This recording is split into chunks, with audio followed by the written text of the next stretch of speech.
Vamos saber mais sobre Lula? Se gostar, curta, inscreva-se e compartilhe. Vamos lá? Em julho de 2006, Lula oficializou sua candidatura à reeleição, mantendo José Alencar como vice.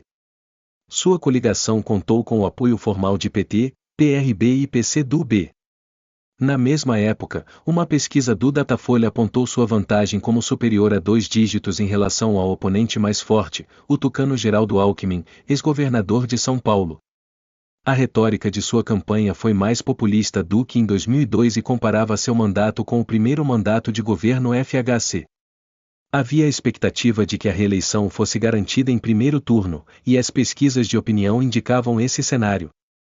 No primeiro turno, entretanto, Lula recebeu 48,61% dos votos válidos, enquanto Alckmin somou 41,64%, forçando uma nova votação. O escândalo do dossiê, no qual petistas foram acusados de encomendar um dossiê contra tucanos, e a ausência de Lula no debate da TV Globo foram considerados fatores que enfraqueceram sua candidatura. A estratégia da campanha mudou, visando apresentá-lo mais uma vez como candidato paz e amor, como em 2002. Participou dos debates com Alckmin e permaneceu mais acessível à mídia. Afirmou que Alckmin cortaria gastos da política social e que privatizaria empresas públicas. O tucano negou. Em 29 de outubro, Lula foi reeleito com 58,2 milhões de votos, ou 60,83% dos votos válidos. A atuação do governo na área social foi classificada como fundamental para o êxito de sua candidatura, cuja grande bandeira era a continuidade de um governo para os mais necessitados. Discursando na Avenida Paulista após a confirmação de sua reeleição, Lula prometeu que o Brasil cresceria mais rápido, que não gastaria mais do que ganha e que daria mais atenção aos pobres. Referiu que não detinha mais o direito moral, ético e político de cometer erros dali para frente. Empossado para seu segundo mandato presidencial em 1º de janeiro de 2007, Lula reiterou como prioridade avançar nos benefícios aos mais pobres. O que lhe deu o apelido atual de pai dos pobres. Seu governo rebateu as acusações de que sua política social era um gasto populista, estabelecido para comprar os pobres. Porém, ele se defendia afirmando que se tratava de uma reparação histórica. O salário mínimo cresceu 23,69% em termos reais no primeiro mandato e 20,94% no segundo. Buscou vigorar o crescimento econômico, com taxas mais altas de crescimento anual do PIB. O Programa de Aceleração do Crescimento, SPAC, foi uma das medidas definidas para este fim. O PAC fixou ações na infraestrutura, estímulo ao crédito e financiamento, desoneração tributária e metas fiscais de longo prazo. Para seu segundo mandato, Lula contou com o apoio de uma coalizão formada pelo PT e pela maior parte do PMDB, além do PDT, PSB, PCdoB, PR, PP, PTB, PHS, PTC, PV, PRB e PSC. Os líderes de tais partidos possuíam assento no Conselho Político e reuniam-se com o presidente e os ministros de Estado.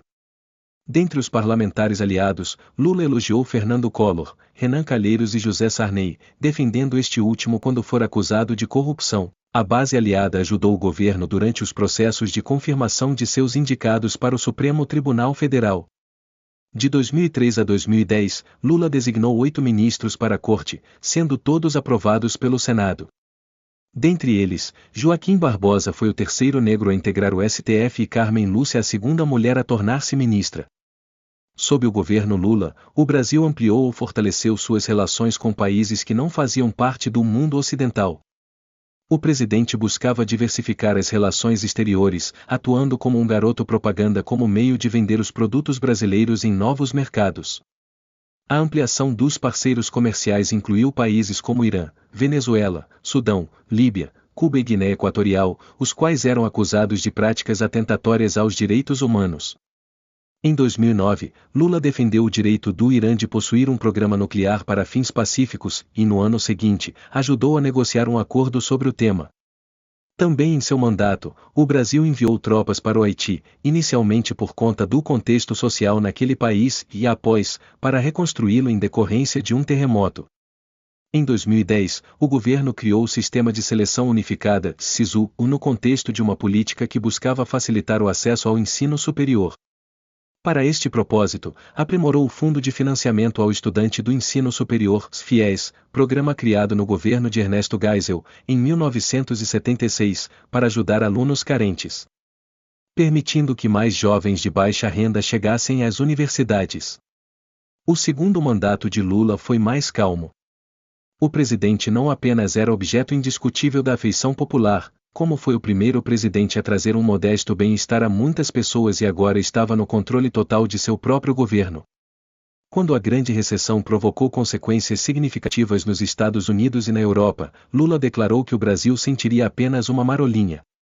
Em 2008, a economia do Brasil estava em bom estado para resistir à crise financeira global. A expansão da economia brasileira durou pelo menos até 2014.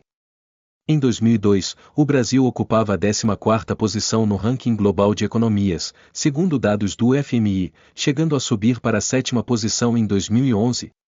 Geralmente se coloca entre as maiores conquistas dos governos de Lula as que ocorreram na área social, em particular a redução da pobreza e da fome. Segundo o índice de Gini, também conhecido como coeficiente de Gini, é uma medida de desigualdade de dados utilizada para medir o nível na distribuição de renda de um país ou região. De acordo com o índice Gini, a desigualdade social caiu de 57,6 em 2002 para 52,9 em 2011. De 2003 a 2014, a quantidade de pessoas abaixo da linha da pobreza caiu de 42 milhões para 14 milhões. No mesmo período, o número de brasileiros na extrema pobreza passou de 13 milhões para 5 milhões. Em 2000, 10,9% da população encontrava em estado de desnutrição, foi reduzida para 5,6% em 2007 para 2,5% em 2014. Em 2010, Lula recebeu o título de campeão mundial na luta contra a fome, concedido pela Organização das Nações Unidas. Durante o governo Lula, houve escândalos de corrupção, como o mensalão no primeiro mandato, e o escândalo dos cartões corporativos no segundo. Após deixar o cargo, foram descobertos desvios na Petrobras estimados pela Polícia Federal em 42,8 bilhões de reais. Gostou? Curta, inscreva-se e compartilhe.